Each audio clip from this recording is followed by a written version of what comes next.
Les guerres que tu crois humaines sont en réalité des rituels de massacre énergétique organisés dans l'invisible. L'homme pense qu'il se bat pour sa patrie, mais en réalité c'est un pion qui sert de festin pour les ténèbres. Chaque mort alimente un empire que tu ne vois pas. Les guerres ne naissent pas des peuples. Elles sont provoquées, orchestrées dans l'invisible. Tu penses que les guerres éclatent parce que des rois et des présidents sont en désaccord? Tu crois que les peuples se soulèvent dans la rue comme ça, spontanément? Derrière chaque grand conflit, des égrégores de guerre sont montés en pression pendant des années. Des entités invisibles insufflent la division, la peur, l'hostilité dans l'inconscient collectif. Les archontes, les anges déchus, manipulent l'humanité par l'émotion de masse, créant des champs vibratoires tellement lourds que les nations s'entretuent sans même comprendre pourquoi.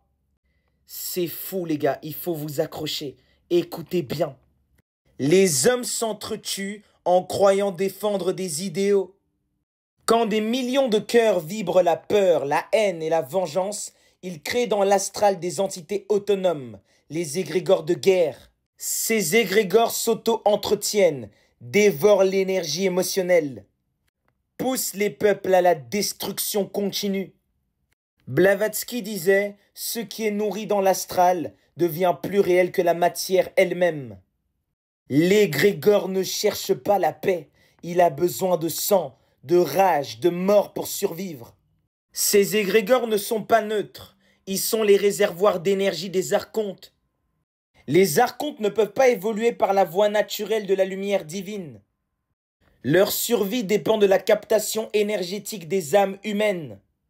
Ils utilisent donc les guerres pour susciter d'immenses souffrances collectives, générer des torrents de peur, de haine et de désespoir.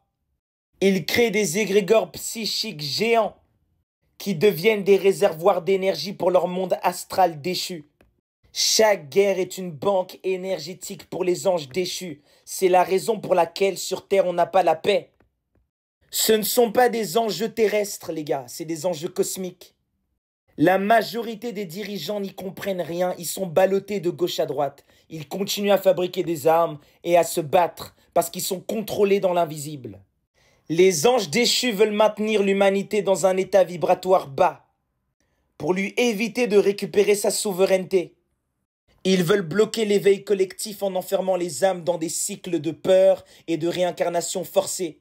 Ils veulent maintenir leur monde, leur faux monde, à travers une matrice émotionnelle bien organisée.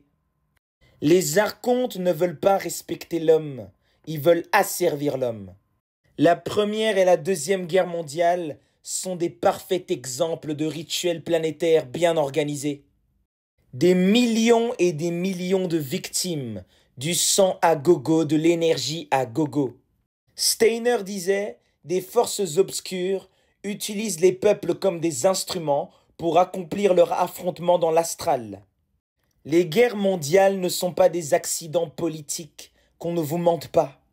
L'homme croit lutter pour sa liberté, en réalité il sert la captivité de son âme. Le sang versé nourrit les trônes invisibles.